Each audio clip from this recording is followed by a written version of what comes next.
Halo semuanya, bersama saya Polar dari channel review serial anime. Dan kali ini kita akan membahas anime The God of High School episode 7 dan 8. Jadi tonton sampai videonya, biar ngerti apa aja yang dibahas dalam video kali ini.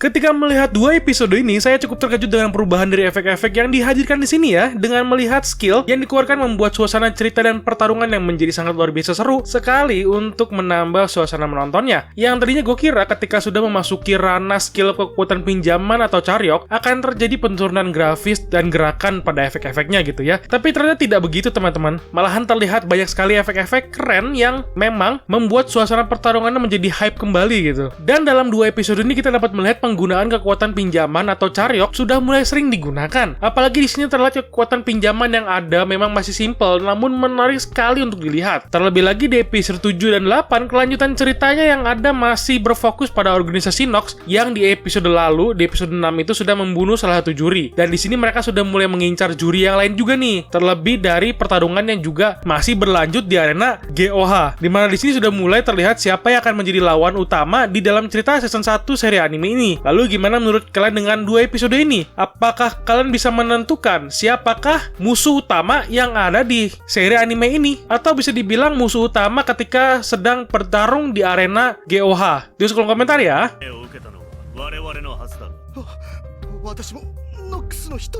Untuk pembahasan pertama, saya akan coba membahas episode 7 dulu, di mana dalam episode ini kita sudah bisa melihat full episode penuh dengan pertarungan. Terutama adegan yang awalnya membuat gue tertawa adalah awal-awal episodenya itu, di mana si Morihjin yang dikiranya sudah mau bisa mengeluarkan jurus akupuntur, malahan nyekek dirinya sendiri untuk tidak bisa bergerak. Itu menjadi sebuah adegan yang pas untuk mengawali episode yang termasuk berat ya bisa dibilang. Lalu pada episode ini kita semua bisa melihat pertarungan antara tim yang awal pertarungan itu seperti tidak seimbang gitu ya melihatnya. Yaitu pertarungan antara timnya si Morihjin dengan tim lawannya yang sudah memakai kekuatan pinjaman atau caryok. Dimana pada awalnya yang terlihat memang tidak seimbang gitu, karena timnya Morihjin kan tidak ada yang memakai atau belum mengenal caranya untuk memakai kekuatan caryok ya. Namun meskipun begitu, kelompok Morihjin masih bisa mengalahkan orang-orang yang sudah bisa memakai kekuatan pinjamannya yang terlihat mempunyai kekuatan yang luar biasa besar gitu ya. Ya gimana ya secara logikanya aja, Anda dihantam sama palu raksasa seperti yang terjadi sama si Dewi. Anda memangnya bisa menahan palu segede itu? Kalau saya sih udah kepental dan patah tulang semuanya ya. Udah gitu kena trauma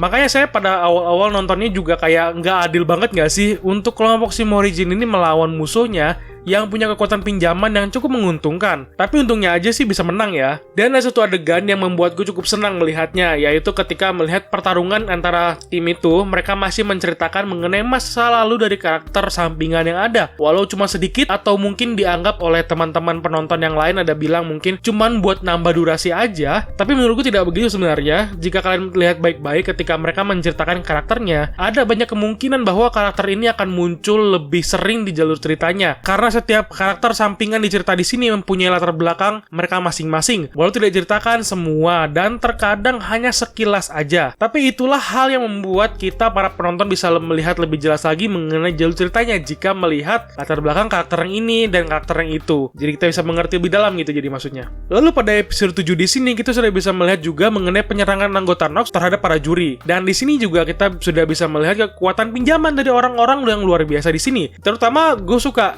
dengan si juri rambut putih itu ya, yang gue pikir cewek atau cowok gitu kan, dimana dia menggunakan kekuatan pinjamannya untuk memanggil naga. Itu sudah luar biasa men, keren banget pas dianimasiin. Gue juga pengen tuh dapat kekuatan pinjaman seperti itu tuh. Dan dari anggota Nox ada karakter yang menarik perhatian gue, yaitu cewek yang bermulutnya disumpel. Tapi pas dibuka, dia akan selalu ngomong kotor. Gue pas denger seiyunya ngomong di sini, kayak kepaksa gitu ya dengernya ketika dia harus ngomong kotor. Jadi berasa kasihan gitu pas denger dia ngomong. Ya tapi mau gimana ya, kerjaannya jadi seiyu pengisi suara kan gitu kan, harus mengatakan apa yang ada di skrip kan gitu. Kasihan sih, cuman kayak nggak enak aja denger. Dan terakhir adalah pertarungan antara si cucunya The Magician, Jeo Jugok, melawan Jegal Taek. Dimana pertarungan terasa cukup cepat, bukan cepat lagi ya, singkat banget. Karena si Jeo Jugok di sini kelihatannya nggak bisa ngapa-ngapain juga, langsung kalah gitu aja, dimakan sama hiu yang dipanggil sama Jegal Taek. Tapi beneran Asli, gila nggak tuh kekuatan si Jegal Taek? Mana ini orang udah terlihat agak keras tuh juga kan, udah kelewatan juga pada saat pertarungan. Sudah tidak bisa ngapa-ngapain lagi itu si Jeo Jugok itu. Parah sih, tapi keren ngelihatnya. Semakin menjadi-jadi ya pertarungannya setelah terlihat kekuatan pinjaman ini sudah mulai masuk ke dalam cerita episodenya. Jadi makin seru untuk dilihat ya sesi pertarungannya.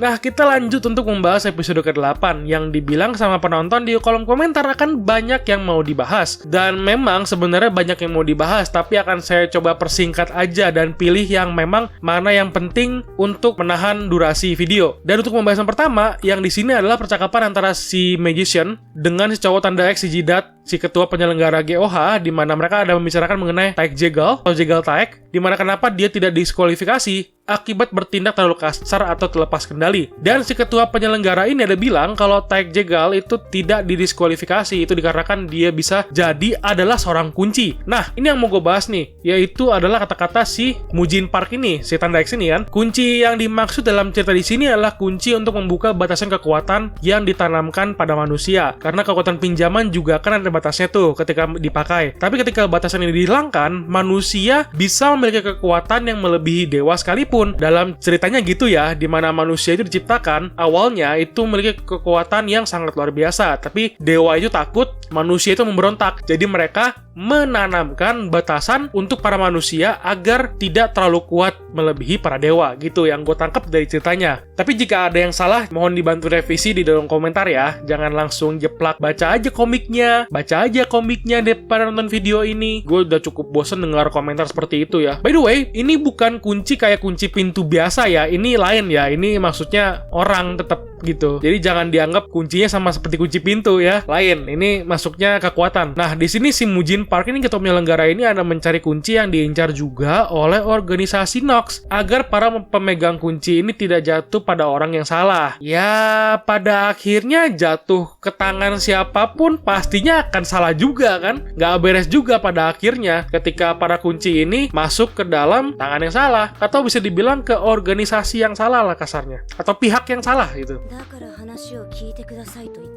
Dan pada episode 8 ini yang gue suka banget ya dengan pengenalan karakter yang cukup penting di sini, yaitu pertemuan antara si Morijin dengan Park Il-pyo, di mana mereka berdua dipertemukan langsung di sini sebagai dua orang yang memiliki takdir untuk saling bertemu atas ikatan dari sang kakeknya ya. Terlebih lagi di dalam ceritanya di sini tanpa basa-basi juga, kita sudah langsung diperlihatkan cerita mengenai si Park Il-pyo yang kehilangan ayahnya dan kedatangan kakeknya Morijin, atau kehilangan orang tuanya lah, kasarnya gitu. Dimana inilah yang mengikat kedua orang ini agar bisa bertemu kembali, bukannya mau nikah ya, ini cuman kayak cerita benang takdir aja. Meskipun si Mori nggak ingat juga kan mengenai ini orang, tapi setidaknya si Il-pyo masih mengenali si Mori dan tekniknya yang seharusnya mirip-mirip dengan si Morijin, tapi lebih kuno. Taekpyo sebutannya, jenis gaya bertarungnya si Il-pyo. Itu gua nggak tahu tuh kalau teknik ini tuh mirip sama taekwondo atau enggak, atau emang awal taekwondo itu namanya taekpyo gitu. Jadi ya mohon penjelasannya para suhu ya dari kolom komentar. Dan ngomong-ngomong soal Park Il-pyo, sedikit spoiler sebagai pembahasan terakhir di sini, dia ini memiliki Charyok atau kekuatan pinjaman makhluk mistis rubah ekor 9 yang ada pada dalam dirinya ya. Dan dia juga disebut sebagai kunci yang sedang dicari-cari oleh penyelenggara GOH dan organisasi Nox. Ya, walau di season 1 ini belum sampai harusnya ceritanya, tapi setidaknya ada saya jelaskan sedikit di sini. Setelah itu di ending juga bisa terlihat bahwa si Morijin mendapatkan foto mengenai kakeknya yang terkena sekap oleh lawan. Itu tenang aja, teman-teman. Kalau yang di foto itu bukan kakeknya Morijin yang asli, melainkan itu hanya orang jahat yang memiliki kekuatan atau skill mimik yang dapat meniru tubuh atau muka dari kakeknya si Morijin. Karena lu bayangkan gini aja men, kakeknya Morijin bisa menghancurkan banyak tempat, gunung aja hancur sama dia. Bawahan organisasi Nox saja sekali serang udah kalah sama dia. Jadi kan nggak mungkin kan kalau dia itu langsung dengan mudahnya disekap seperti itu. Jadi kan nggak mungkin dong. Ya itu logikanya aja kan nggak mungkin. Dan seorang sekuat kakeknya Morijin ini bisa disekap dengan rantai doang. Itu kayaknya mustahil sekali gitu kan.